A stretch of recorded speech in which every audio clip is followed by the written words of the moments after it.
Assalamualaikum warahmatullahi wabarakatuh. Nama saya Rizkia Putri Maniah, kelas 1B, Prodi Tadris IPA Biologi, NIM 20010404026, dan rekan saya. Assalamualaikum warahmatullahi wabarakatuh. Saya Rahmida Eka Juniarti, NIM 20010404027. Assalamualaikum warahmatullahi wabarakatuh. Perkenalkan, nama saya Juna Fajriatus Saidah, nomor NIM 20010404028. Kali ini kami akan mempresentasikan hadis tentang teori evolusi manusia. Baiklah, yang pertama saya akan menjelaskan konsep teori evolusi manusia. 1. Diskursus teori evolusi. Teori merupakan pengetahuan ilmiah mencakup penjelasan mengenai sektor tertentu dari disiplin ilmu dan dianggap benar dari hasil pengamatan. Menurut biologi organik, teori evolusi merupakan proses perkembangan segala bentuk kehidupan tahap demi tahap yang dilawan dan tidak adanya perubahan. 2. Hakikat manusia. Hakikat manusia adalah makhluk hidup yang memiliki tenaga dalam yang dapat menggerakkan hidupnya untuk memenuhi kebutuhan-kebutuhannya. Individu yang memiliki sifat rasional yang bertanggung jawab atas tingkah laku intelektual dan sosial. Manusia dalam teori kognitif berpendapat bahwa manusia adalah homo spesies, yaitu manusia sebagai makhluk yang bereaksi secara aktif dengan lingkungannya karena manusia merupakan makhluk yang berpikir. Kategori dalam bentuk tipe manusia sebagai berikut: tipe manusia politik, tipe manusia ilmuwan, tipe manusia bisnis, tipe manusia rohaniawan, tipe manusia biasa, dan tipe manusia artis. 3. Hakikat manusia dalam perspektif Al-Quran. Manusia menurut Al-Quran adalah makhluk mulia dan sempurna. Hal ini disebabkan manusia diberikan potensi akal pikiran dan tersebut manusia dapat berpikir dan membedakan mana yang baik dan mana yang buruk. Selain diberi akal pikiran, manusia juga diberikan nafsu. Nafsu jika tidak dimanfaatkan dengan baik, maka akan menciptakan keburukan dalam diri manusia. Dapat dijelaskan bahwa setiap manusia mempunyai potensi baik dan buruk. Potensi tersebut merupakan indikator kualitas manusia tergantung manusia mengelolanya. Jika potensi kebaikan yang dikembangkan, maka manusia akan berpotensi bertakwa. Jika manusia berpotensi kejahatan, maka manusia berpotensi menjadi jahat. Manusia merupakan makhluk Allah yang diciptakan sempurna dibandingkan dengan makhluk lain yang di bumi. Keistimewaan manusia tersebut karunia yang telah Allah berikan melalui potensi jasmaniah, ruhaniyah, nafsiyah, dan akliyah. 4. Sejarah teori evolusi. Teori evolusi mulai menjadi kajian dan perdebatan pada abad 6 sebelum Masehi. Perkiraan sejak kehidupan muncul di bumi telah terjadi suatu proses berkesinambungan. Organisme yang hidup berasal dari bentuk sebelumnya. Variasi yang besar adalah sebagai hasil respon makhluk hidup terhadap perubahan lingkungan. Respon ini berupa perubahan struktur dan fungsi tubuh makhluk individu hidup yang kemudian dilangsungkan kepada generasi selanjutnya melalui suatu proses pewarisan sifat yang telah mengalami perubahan itu. Manusia berasal dari suatu yang sederhana dan satu makhluk yang selanjutnya berkembang menjadi cabang-cabang dan manusia merupakan salah satu cabang tersebut. Teori evolusi tidak hanya berhubungan dengan manusia, akan tetapi berkaitan dengan makhluk hidup lainnya di alam raya ini. 5. Teori evolusi manusia dalam Al-Quran. Teori evolusi dalam Al-Quran merupakan rangkaian kehidupan manusia yang Allah jelaskan dalam beberapa ayat dengan penjelasan penciptaan manusia mulai dari tanah, air, dan sperma.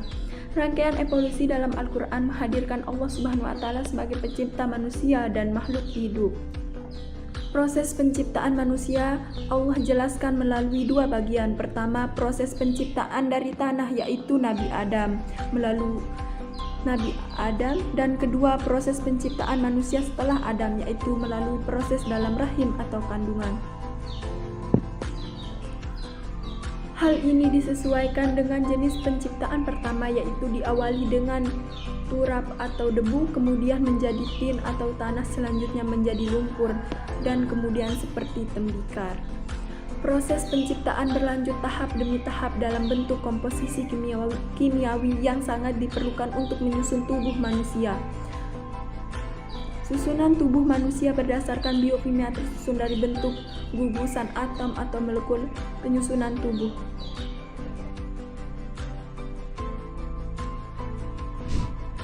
Fakta ilmiah tentang evolusi tubuh manusia. Penyusutan ukuran badan yang dialami oleh manusia tersebut dinamakan genetic botlentic. Penyusutan ini diakibatkan oleh faktor gizi dan gen. Jika saja tidak ada terobosan di bidang gizi pada abad ke-17 dan 18, niscaya manusia yang ada sekarang ini lebih pendek dari tinggi rata-rata sekarang. Apabila dihitung secara matematis, berapa ukuran penyusutan tinggi badan per tahun mulai dari Nabi Adam hingga manusia sekarang? Untuk mengetahuinya, kita membutuhkan patokan tinggi badan dan waktu. Patokan awal adalah tinggi badan Nabi Adam yaitu 30 meter dan tinggi badan manusia sekarang yaitu 1,5 meter. Sebenarnya, setiap negara di dunia memiliki tinggi badan yang berbeda-beda, mulai dari 1,7 meter dan 1,6 meter. Namun, dalam perhitungan ini, kita ambil rata-rata 1,5 meter. Penghitungan ini juga akan mengungkap tinggi badan nabi-nabi lainnya. Patokan kedua adalah waktu. Dikatakan bahwa Nabi Adam alaihissalam turun ke bumi sekitar 7.555 tahun yang silam. Angka ini sudah ditambah dengan usia tahun Hijriah yaitu 1.400 tahun. Hal ini karena dikatakan bahwa para sejarawan berpendapat rentang waktu antara Nabi Adam alaihissalam dan Nabi Muhammad SAW adalah 6.155 tahun. Jika mengacu pada angka ini, maka akan kita dapatkan data sebagai berikut. Tinggi Nabi Adam alaihissalam 30 meter, sama dengan 30.000 mm. Min 1.500 mm. Tinggi manusia sekarang per 7.555 tahun, rentang waktu zaman Nabi Adam alaihissalam sampai sekarang sama dengan 28.500 mm per 7.555 sama dengan 3,77 mm per tahun.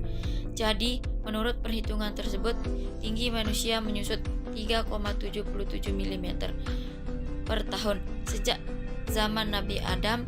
Dengan metode perhitungan ini, kita juga akan mendapat ukuran tinggi badan nabi-nabi selanjutnya.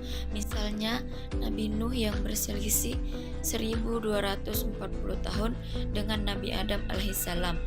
Maka dapat dihitung dari tinggi badan Nabi Nuh yaitu 30 mm. Min 3,77 mm kali 1240 sama dengan 30.000 mm min 4.678,8 mm sama dengan 25.321,2 mm atau dibulatkan menjadi 25 meter. Jadi tinggi Nabi Nuh alaihissalam adalah 25 meter.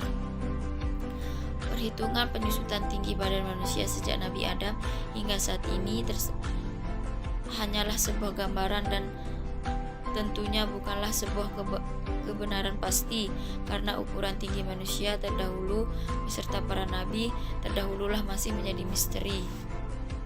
Turunnya Nabi Adam alaihissalam ke bumi pun masih menjadi perdebatan.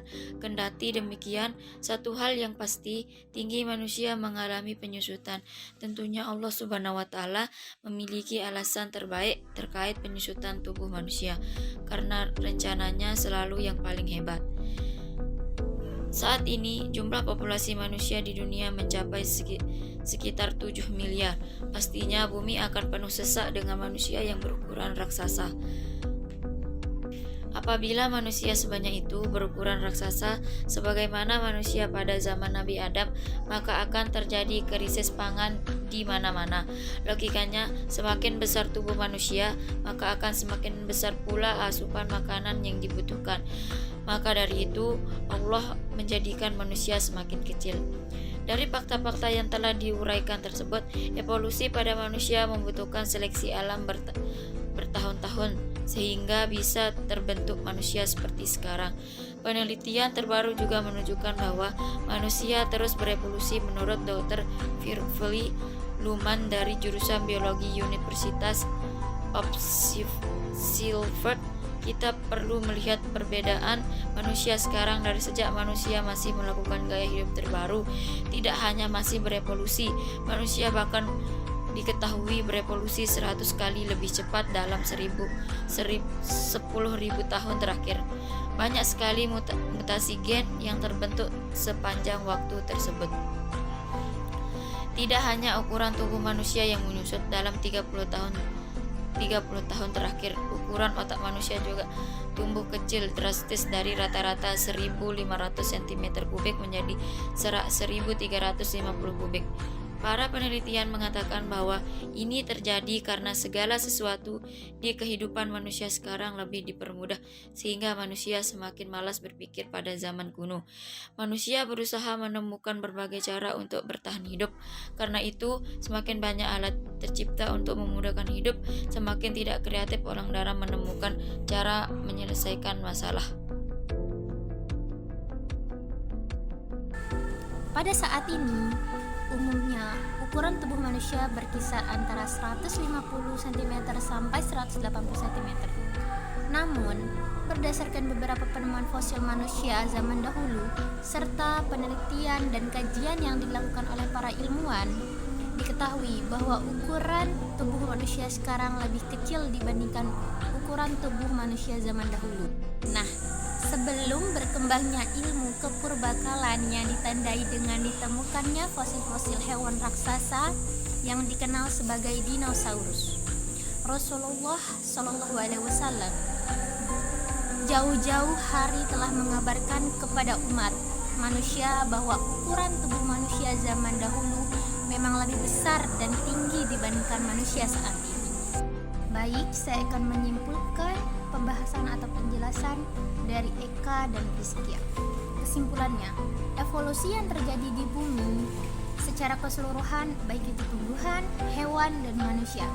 Al-Quran menjunjung tinggi ilmu pengetahuan dan sains. Berbagai kandungan Al-Quran yang mengisyaratkan mengenai evolusi di antara proses penciptaan manusia, proses penciptaan langit dan bumi dalam 6 masa, dan teori Big Bang.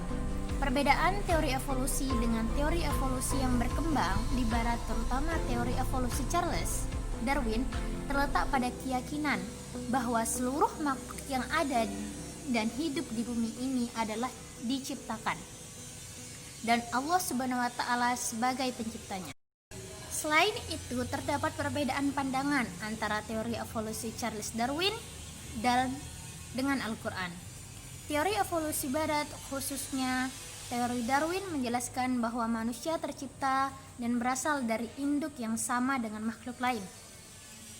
Hal ini adalah titik perbedaannya, di mana Al-Quran menjelaskan bahwa manusia Allah ciptakan dan berasal dari keturunan Nabi Adam yang Allah Subhanahu wa taala telah siapkan untuk menjadi khalifah fi al-ard.